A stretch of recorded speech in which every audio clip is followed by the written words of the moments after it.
Tem uma figura que eu não mostrei na última palestra e nem falei nada a respeito, então vou dar uma mencionada agora.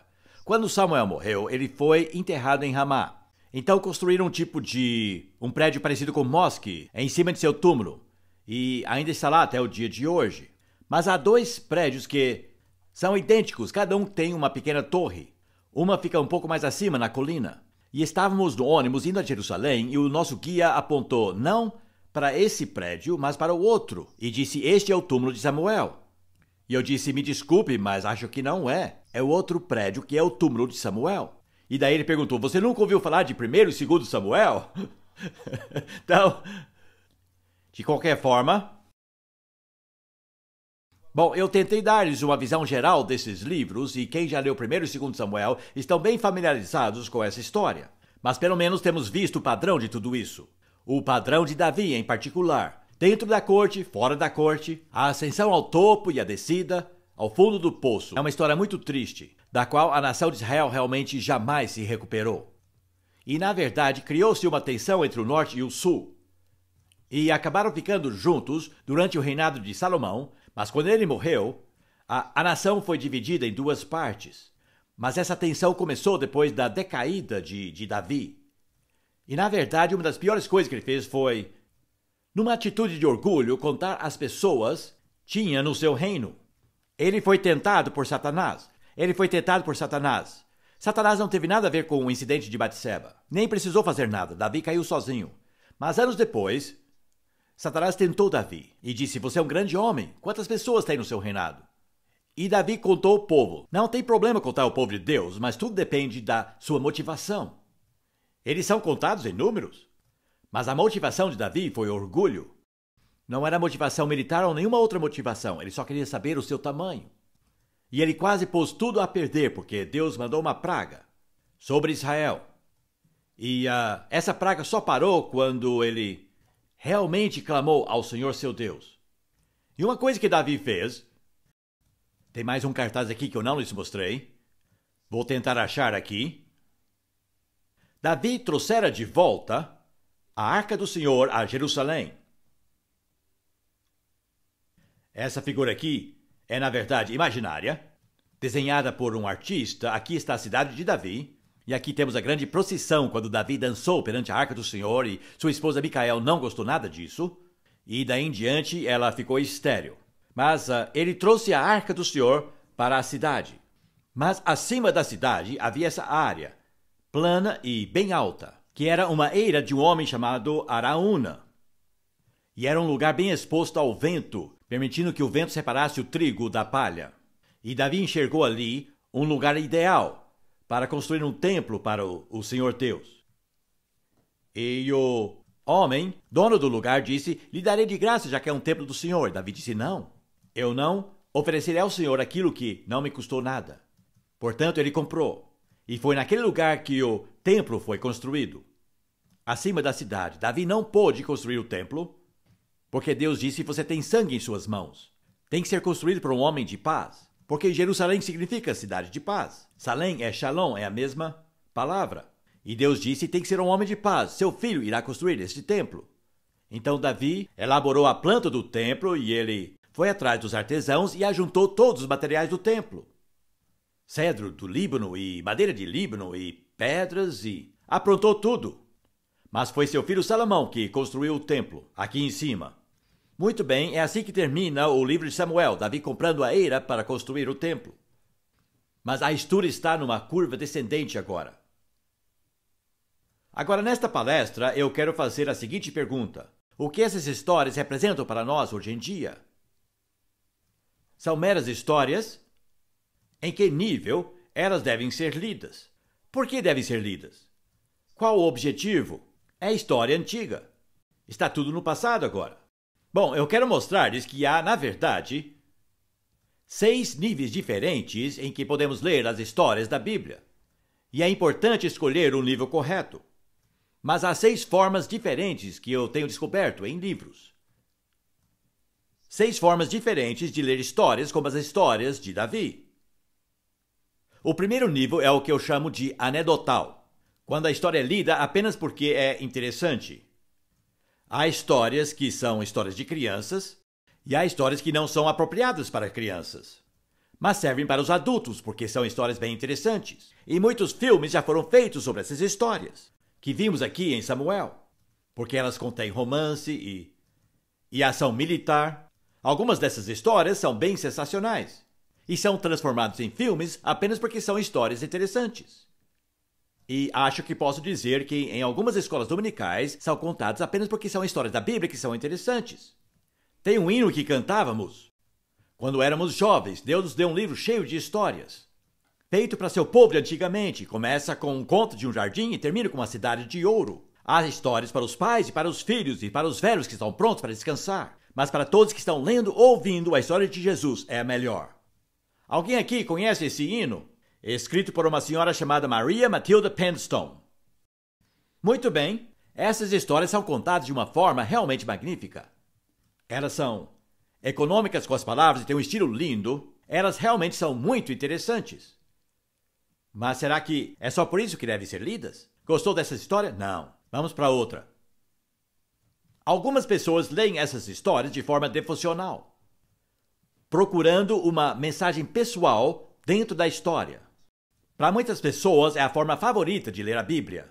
Eu gosto de chamar isso do método do horóscopo. Você lê na esperança de que algo vai lhe saltar aos olhos e servir para você. Estão me entendendo? Muitas pessoas leem a Bíblia dessa forma. E de vez em quando funciona. Mas na verdade, a maioria dos versículos não significarão nada para você se é isso que você está procurando. Se você apenas lê a Bíblia para encontrar uma palavra específica para a sua situação, não é um método muito confiável. Nós tivemos um jovem na nossa igreja que se apaixonou por uma moça chamada Maria. E ao ler a Bíblia, ele leu: "Não temas em tomar Maria como sua esposa." É surpreendente quantas vezes os cristãos agem baseado em coisas assim. Há um outro caso clássico que não ouso mencionar porque o coitado estava aqui quando falei sobre isso, então tenho que ficar bem precavido, sabe? Mas tem o caso da pessoa que foi assim, e Judas foi e enforcou-se. Bom, essa não é a palavra de Deus. Vá e faça o mesmo. Não. Sabem? Bem, temos que ver o texto dentro de seu contexto. Por exemplo, se você está lendo a Bíblia por motivos pessoais, o que você vai entender disso em 1 Samuel? E não haverá mais nenhum idoso na sua família. Isso fala com você? Bom, isso foi dito a Eli, por um profeta. E Jeremias era da linha de Eli. Por isso que Jeremias teve que começar seu ministério profético aos 17 anos de idade, porque sabia que não viveria por muitos anos, porque havia uma maldição sobre a família. E agora este versículo pode falar com você. Faça o que achar melhor, pois Deus está com você. Mas você continua lendo o livro de Samuel e você lê: "E Samuel despedaçou Agag perante o Senhor em Gilgal." E pergunta: essa palavra é para mim? E quem é o Agag na minha vida? Estão me entendendo? Francamente, eu estou fazendo chacota desse método, mas realmente Deus fala às vezes através de um versículo. Mas esse não é o motivo principal para ler essas histórias. Isto não é tratar a Bíblia como ela deve ser tratada. É tratar a Bíblia como uma caixa cheia de textos. Mas não é nada disto, você sabe. É uma tragédia. De colocar números de versículos e capítulos das Escrituras nos tornou em pessoas de textos, ao invés de sermos pessoas de contexto. Receberás muito pouco da Bíblia se é só isso que você está procurando. Muito pouco. Mesmo que Deus, de vez em quando, lhe dê uma palavra pessoal daquilo que está lendo. Vamos ver um terceiro método. Este método é muito usado pelos pregadores. Eles usam livros como Samuel para fazer um estudo de caráter. Um dos grandes aspectos da Bíblia é a sua honestidade. Nos relata os dons das pessoas, como também as suas fraquezas. Fala de seus sucessos e de seus fracassos, suas virtudes e seus vícios, seus pontos fortes e seus pontos fracos. E é muito edificante estudar um personagem da Bíblia, porque Tiago diz no Novo Testamento que a Bíblia é como um espelho, e podemos ver a nós mesmos nele. E aprendemos ao estudarmos essas pessoas. É maravilhoso, sabe? Como a Bíblia sempre nos mostra os aspectos negativos das pessoas, além dos positivos. Há apenas uma exceção, há apenas um homem na Bíblia toda, além de Jesus, que nos é apresentado sem falha. Alguém sabe quem é essa pessoa? Ninguém? José. E se estudar a vida de José, verá que é um paralelo perfeito da vida de Jesus. Falsamente acusado, descendo até o fundo do poço, depois levantando para ser o salvador do povo e senhor de todo o Egito. É uma figura excepcional de Jesus. Mas José é a única pessoa sem um defeito sequer em todo o Antigo Testamento. Bem, podemos estudar o caráter de Saul. Começou com grandes vantagens pessoais, aparência, altura. O Espírito do Senhor veio sobre ele e ele se transformou em outro homem. Ele tinha tudo a seu favor. Mas havia um defeito fatal em seu caráter. Ele se sentia inseguro quando estava com pessoas bem-sucedidas. Essa é uma fraqueza muito comum. Maus relacionamentos com outras pessoas. E no final ele recebeu um espírito mau no lugar do Espírito Santo. Também podemos estudar o caráter de Davi. E a chave é a palavra coração. Davi era um homem de coração. Saul era um homem de aparência física, mas Davi era um homem de coração. Veja quantas vezes fala do coração de Davi. Deus procura o coração das pessoas. Deus não olha para esse exterior, ele olha o coração. E ele viu em Davi um coração bom. E se você estudar o seu caráter, é um estudo maravilhoso. Era um homem de vida ao ar livre e serviço manual. Um excelente músico, muito corajoso, matou um urso e um leão, mas por muitos anos só podia conversar com Deus ou cantar para ele. E todos aqueles anos foram anos de preparação para que ele se tornasse a pessoa mais importante da terra. Mas uma outra coisa importante, e até sublinhei na minha Bíblia, é quantas vezes diz que Davi consultou ao Senhor para qualquer decisão. Em todas as suas crises, ele consultou ao Senhor. E como Deus apreciava isso? Firmou seu coração em Deus. Não tomava decisões rápidas por conta própria. Ele consultava ao Senhor, queria fazer da maneira de Deus. E apesar de seus fracassos, era isso que Deus amava. Era um homem magnânimo, mesmo na vitória. Ficava infeliz quando seus inimigos eram mortos. Uma vez ele ficou até furioso, porque um dos filhos sobreviventes de Saul havia sido morto. E Saul havia sido seu inimigo. Tinha um coração muito magnânimo, um homem que perdoava. Ele era um homem que honrava homens de coragem. E achamos no livro de Samuel, vez após vez, uma lista de pessoas a quem Deus honrava. Especialmente os seus homens mais corajosos, que quando Davi ainda era um fora da lei, Davi meio que impensadamente disse: quem me dera beber da água do poço que há em Belém. Que água gostosa! Ele estava apenas sendo um pouco nostálgico, e 3 de seus homens mais valentes ouviram-no e atravessaram as linhas inimigas e chegaram em Belém à noite, pegaram um frasco de água e trouxeram de volta e disseram: toma essa água de Belém. E Davi derramou perante o Senhor no chão e disse: não posso bebê-la. Poderia ter lhes custado suas vidas. E derramou ali perante o Senhor. Mas ele honrou aqueles homens. Ele tinha uma lista daqueles que ele honrava. E o livro termina com uma lista de seus amigos mais valentes, por quem ele tinha muito apreço. Exatamente o oposto de Saul. Tinha um coração para Deus e estava sempre honrando outras pessoas. Saul não tinha um coração para Deus e afastava de si todas as pessoas que eram bem-sucedidas. Um contraste interessante, não é mesmo? Embora os dois começaram bem e terminaram mal. Ou também podemos estudar o caráter das mulheres em Samuel. Ana, um estudo muito lindo.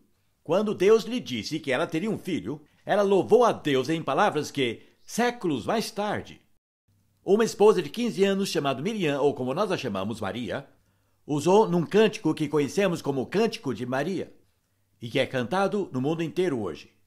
Mas Maria aprendeu essa canção com Ana. Já reparou isso? Leia 1 Samuel 1. Podemos estudar também Abigail. Que caráter tinha Abigail? Todas as mulheres deveriam estudá-la. Davi veio até a casa de Nabal, seu marido, e pediu comida para suas tropas. E o marido de Abigail disse: quem é esse filho de Jessé, esse Davi? Ele não o reconheceu como servo ungido do Senhor. E Davi ficou curioso, queria matar aquele homem. E Abigail, sua esposa, saiu. E sabem, ela sabia como lidar com o homem. Irmãs, se querem saber como lidar com o homem, leiam a história de Abigail. Seus argumentos são brilhantes. Não dá para resisti-los. Então ela persuadiu Davi que seu marido era um tolo e não deveria ser levado muito a sério, e assim ela salvou a vida de seu marido, de Nabal, embora logo depois ele morreu de um ataque cardíaco. Mas Davi ficou tão impressionado com o jeito de Abigail que casou-se com ela. Portanto, estudar esses personagens vale muito a pena, tanto pelos seus aspectos individuais quanto pelos aspectos sociais. É uma boa forma de ler essas histórias, mas ainda não é dessa forma que a Bíblia foi escrita para ser lida. É útil, mas não é a forma. A quarta maneira é estudar a história de Israel e ver como desenvolveu de uma família a uma tribo, a uma nação, a um império. E há muita coisa a ser aprendido aqui. Sabe, os políticos deveriam estudar Davi. Um amigo meu chamado Tom Husson escreveu um livro sobre Davi para políticos hoje. É um livro brilhante que ensina como Davi desenvolveu liderança e cooperação, como ele agia no seu governo. E é um estudo impressionante para políticos hoje em dia sobre liderança. Já vimos como a liderança mudou na história de Israel de patriarcas para profetas e agora para príncipes. E isso os trouxe mais perto de seu objetivo de conquistar toda a terra prometida. E é um estudo fascinante. O livro de Juízes termina dizendo: naqueles dias não havia rei em Israel, e todos faziam aquilo que era certo aos seus próprios olhos. Bom, conseguiram um rei, mas infelizmente ainda não foi a solução. Então é interessante estudar a questão da liderança e vale a pena estudar a estrutura. Como eles mudaram de um relacionamento federativo com 12 tribos independentes a um governo centralizado. E a consequência disso, bem relevante agora para a Europa. E podemos estudar as diferenças entre um relacionamento federativo entre tribos e um governo centralizado. E a lição é: quanto mais centralizado for o governo, mais o caráter daquele governo definirá a sorte daquela nação. Sabem? Vale a pena estudar isso. Desse ponto de vista, Davi era um gênio quando se tratava de organização. Chegaram ao ápice de paz e prosperidade sob um governo centralizado. Mas esse mesmo governo centralizado seria responsável por seu declínio. E a moral da história é: quando o poder está nas mãos de pouquíssimas pessoas, o caráter das pessoas que têm o poder, vai determinar o que acontece. Sabe, são lições muito relevantes, não são? Mas ainda assim não é dessa forma que devem ser lidas. E tem um método que todos os estudiosos usam. E é uma das piores formas que existem para ler a Bíblia. É conhecido como criticismo. E começou na Alemanha. Eu estive na Alemanha e preguei lá numa igreja enorme em Berlim, no mesmo púlpito usado pelo pregador famoso chamado Martin Niemöller. Ele tinha sido um capitão de um submarino na Primeira Guerra Mundial, mas foi contra Hitler na Segunda Guerra Mundial e acabou num campo de concentração. E eu disse ao povo alemão: quando vocês vão se arrepender do prejuízo que causaram ao mundo inteiro? E acharam que estava me referindo às duas guerras mundiais, mas eu não estava. Acharam que estava me referindo ao Holocausto dos judeus, mas não estava. Perguntei: sabe qual foi o maior prejuízo e dano que os alemães causaram ao mundo inteiro? Criticismo superior, que tem contaminado o estudo teológico do mundo inteiro. Que hoje jovens vão para a faculdade bíblica para treinar-se para o ministério e voltam sem fé alguma. Porque a Bíblia foi totalmente despedaçada por estudiosos críticos. E as pessoas são ensinadas a lerem a Bíblia com tesouras e recortar alguns pedaços e jogá-los fora. Chama-se o método crítico. Mas há dois níveis de estudo crítico, que é procurar possíveis erros na Bíblia. E o criticismo inferior não é problema. É o criticismo superior que é problema. Talvez você nunca ouviu falar desses termos, mas vou explicá-los rapidamente, porque causaram tanto dano que eu gosto de chamar os seminários teológicos de cemitérios teológicos, porque literalmente mataram a fé de muitas pessoas. O criticismo inferior procura possíveis erros no texto da Bíblia, porque nós não temos as cópias originais, só temos cópias das cópias. E obviamente temos que perguntar: essas cópias contêm erros? E eu apoio isso com todo o meu coração. Os estudiosos têm trabalhado muito para que o texto seja o mais original quanto possível, para eliminar todos os erros da Bíblia. E podemos dizer hoje que o Novo Testamento é 98% correto. O Antigo Testamento não é tão preciso. Mas precisamos entender que após centenas de anos existem erros nas cópias. Mas, por exemplo, quando os pergaminhos do Mar Morto foram descobertos em 1948 por um pastor beduíno, jogando pedras na caverna, foi descoberta uma cópia completa de Isaías. Uma cópia que era 1000 anos mais antiga do que todas as outras cópias existentes. Até então, o Antigo Testamento era traduzido de cópias do Antigo Testamento de 900 depois de Cristo. Mas os pergaminhos do Mar Morto eram de 100 antes de Cristo. Então, o nosso conhecimento de Isaías, numa só tacada, foi aumentado em 1000 anos. E ouviram a notícia nos Estados Unidos, onde a versão padrão revisada estava sendo traduzida. Adiem tudo, disseram. Temos uma cópia 1000 anos mais antiga. Mas ao conferirem, disseram aos americanos, podem prosseguir. Foi tão bem preservado no decorrer de 1000 anos que apenas poucas coisas terão que ser mudadas. Interessante. Portanto, criticismo inferior procura voltar ao texto original. E isso é ótimo. Quanto mais preciso for a Bíblia, melhor, não é? Mas é o criticismo superior que causa o prejuízo. O criticismo superior diz que mesmo quando se tem o texto original, as pessoas podem estar enganadas. E é o criticismo superior que causa o prejuízo. E estudiosos que usam esse método baseiam-se nas suas próprias premissas ou pressuposições subjetivas. E muitos, ao estudarem a Bíblia, dizem, bom, o miraculoso é impossível.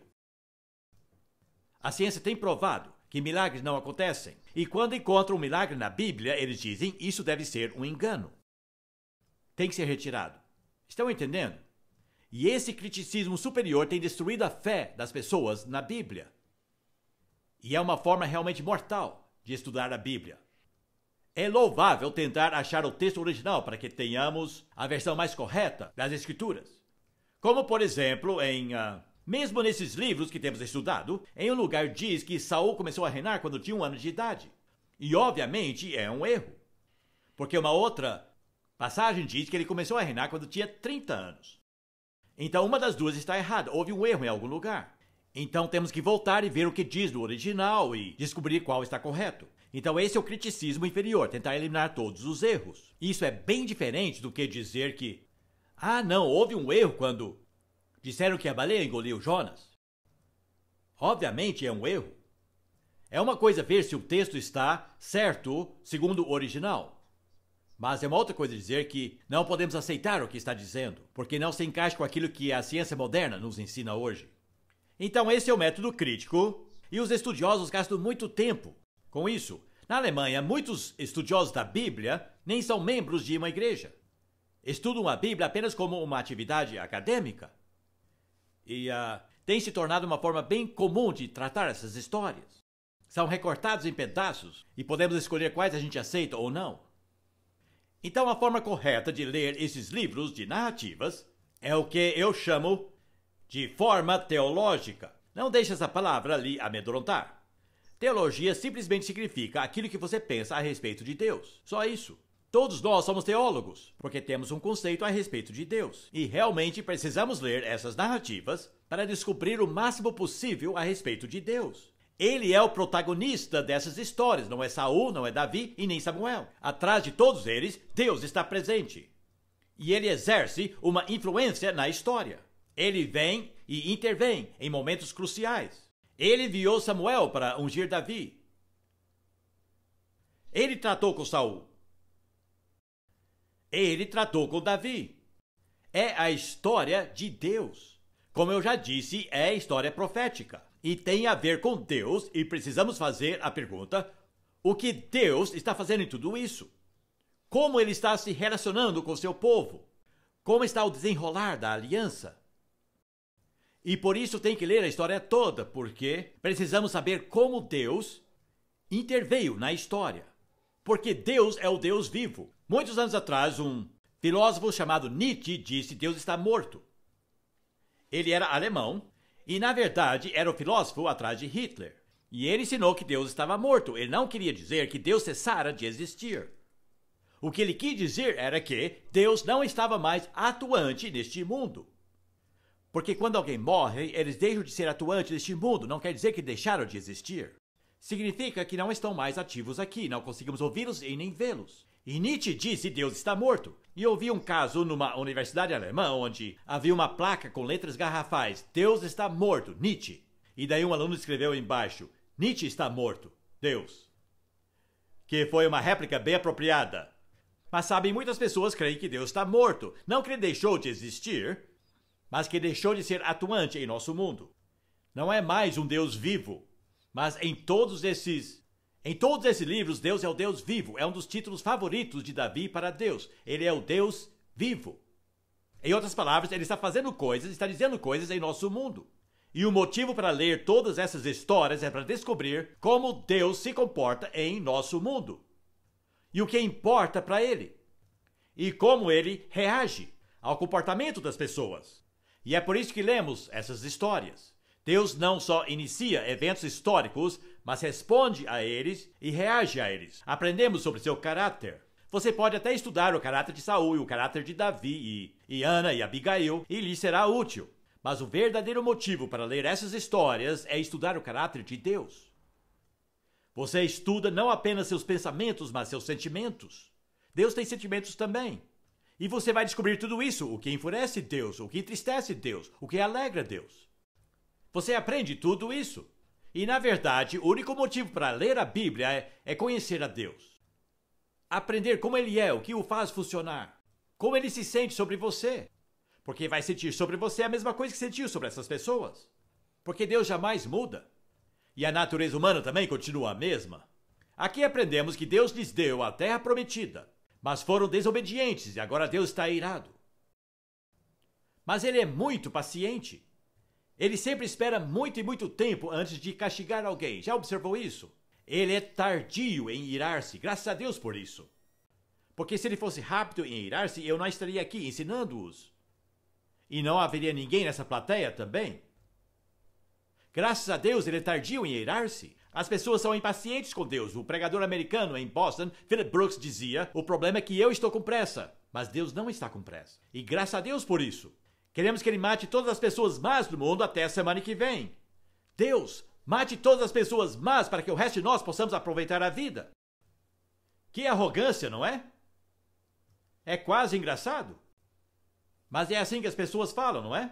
Porque Deus não acaba com todas essas pessoas horríveis, como se elas mesmas não fossem horríveis. Como se elas ainda ficariam vivas se Deus matasse todas as pessoas horríveis. Mas se Deus matasse todas as pessoas ruins rapidamente, não restaria ninguém. Mas ele é tardio em irar-se. Mas não significa que ele nunca fica com raiva. Não significa que sua ira jamais transborda. Chega uma hora quando Deus diz, já chega. Quando sua paciência se esgota. E ai de nós, se estivermos por perto quando isso acontecer. Bom, ele lhes deu a terra, ele lhes deu um rei. O primeiro foi a escolha deles, e como não deu certo, ele mesmo escolheu um rei. Ele fez tanto por eles. Mas dando-lhes um rei significava, e isso já é a introdução do nosso próximo estudo, que é o livro de Reis. Ao dar-lhes um rei, significava que o caráter do rei seria um fator crucial no destino de toda a nação. Um rei iníquo corromperia toda a nação. Um rei justo os guiaria no caminho certo. E estamos vendo isso com nossa própria monarquia nesses dias. É isso que está atribulando a nossa nação.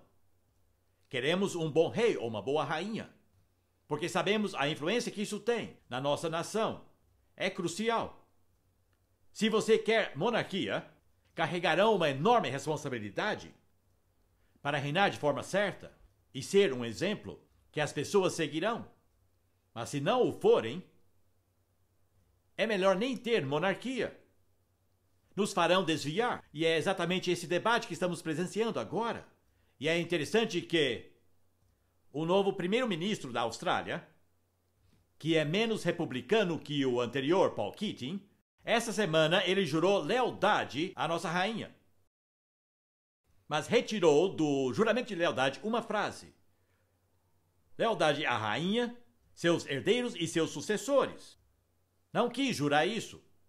Aceitou jurar lealdade à rainha, mas não a seus herdeiros ou sucessores. Este é o perigo em se ter uma monarquia.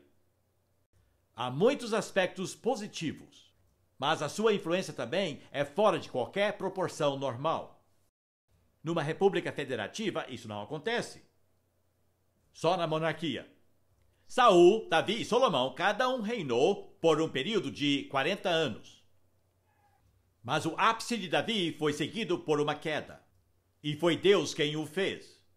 Ele deixou um legado a Salomão de muitas esposas e deixou um legado de uma nação que era dividido entre o norte e o sul, com muita tensão entre as tribos do norte e do sul, porque Jerusalém ficava no sul e os recursos eram gastos no sul. E assim o sul era mais próspero que o norte. Isso lhe parece um pouco familiar? Bem, era desse jeito. Agora, acima de tudo, antes de terminar, preciso dizer que Deus fez uma aliança especial com o rei Davi. Pela primeira vez, depois que fez uma aliança com Abraão e com Moisés, Deus fez uma outra aliança com Davi. E essa é a questão mais vital e crucial em 1º e 2º Samuel. Surgiu quando Davi quis fazer uma casa para Deus. Ficou envergonhado por ter construído um palácio tão grande para si mesmo, enquanto Deus morava numa tenda, num tabernáculo. Dá para entender seu constrangimento. E então ele disse: Deus, eu vou lhe construir uma casa ainda melhor do que a minha casa. E o profeta Natã trouxe 3 mensagens para Davi sobre esse assunto. O primeiro foi: vá em frente. O segundo recado foi: não construa. Deus teve tempo de refletir um pouco. E o que Deus disse é bem interessante. Deus lhe disse: um tabernáculo é mais do que suficiente para mim. Desde quando pedi um palácio de pedras para morar? Não é interessante? Por que você quer fazer uma casa para mim? Eu sempre morei nesse tabernáculo. Nunca pedi mais do que isso.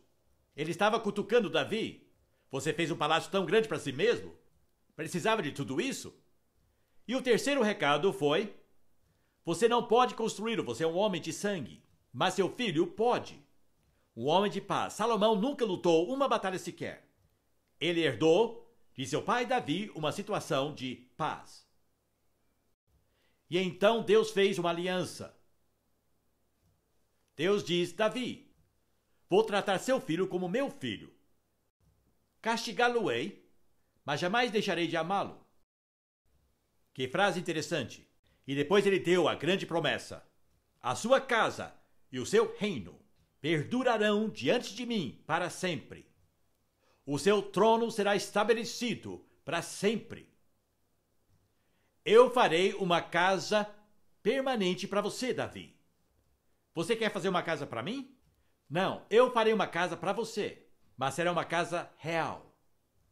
E o motivo porque, dali em diante, os descendentes de Davi sempre guardaram registros meticulosos de sua árvore genealógica é que eles aguardavam um filho de Davi. E sabem, por séculos antes de Jesus nascer, quando o menino nascia, o pai corria para a rua e gritava: David, David, é um menino, e o chamava de Davi. E nas nossas bodas de prata, minha esposa me deu uma aliança. Foi feito por um judeu numa rua, numa viela, lá em Jerusalém. Ela tem a muralha de Jerusalém e em cima da aliança 3 letras em hebraico: David. Eles não tinham vogais. E ela me deu para nunca me esquecer de ser um vigia sobre a muralha. Sabem, David. E assim que anunciavam o nascimento de um menino: David, é um menino. E talvez seja o nosso Davi. E por centenas de anos eles faziam isso. E 1000 anos depois, a aliança se cumpriu e a promessa foi mantida. E Jesus nasceu filho de um casal humilde, que mantivera sua árvore genealógica. E é bem interessante que tanto José quanto Maria eram descendentes diretos do rei Davi. Portanto, legalmente, Jesus era filho de Davi através de José, seu pai, porque legalmente você é herdeiro de seu pai, mas fisicamente era filho de Davi através de sua mãe. Portanto, ele era duplamente o filho de Davi. E por toda sua vida lhe chamaram disso. É bem interessante quantas vezes lhe chamaram disso quando ele andou naquele jumentinho. Hosana, o filho de Davi. E muitas pessoas lhe chamaram disso. Esse não é o filho de Davi? Era o descendente de Davi. Ele nasceu e ele morreu sob o título o Rei dos Judeus. E ele reina até hoje, não apenas sobre Israel, mas sobre todas as nações. Toda a autoridade nos céus e na terra foi dada ao filho de Davi. Esse poder sempre estará em suas mãos. Deus manteve sua aliança com Davi em seu filho Jesus. Que impressionante! Quando Deus faz uma promessa, ele a mantém. Ele jamais mente. E ele fez uma aliança com Davi de que um de seus filhos se assentaria no trono para sempre. E Jesus é o rei dos judeus. Ele nasceu e ele morreu como rei dos judeus. Ele é o rei da igreja. É o nosso rei. E deveria estar reinando sobre a igreja. Quantas vezes ele clama, me devolvam a minha igreja. Mas um dia será rei do mundo. Ele está voltando para reinar em Jerusalém, como filho de Davi. A última pergunta que os discípulos fizeram para Jesus quando ele ascendeu aos céus foi se ele iria restaurar o reino a Israel naquela época. E ele não disse, mas que pergunta tola. Ele disse, não compete a vocês saberem a data que o Pai tem estabelecido. Isso quer dizer que vai acontecer. E um dia Jesus reinará sobre a terra como rei dos judeus. Mas também reinará sobre o mundo inteiro. E o que mais me empolga é que nós reinaremos com ele. E tudo isso está aqui no livro de Samuel, nessa aliança que Deus fez com Davi. E o nosso futuro está ligado àquela aliança. Por isso que devemos ler esses livros. São histórias interessantes, os personagens são intrigantes, mas a melhor forma de lê-las é descobrir como Deus é. Porque é com esse Deus que nós lidamos hoje. E nós somos o seu povo, através do Filho de Davi, o Senhor Jesus Cristo. Amém.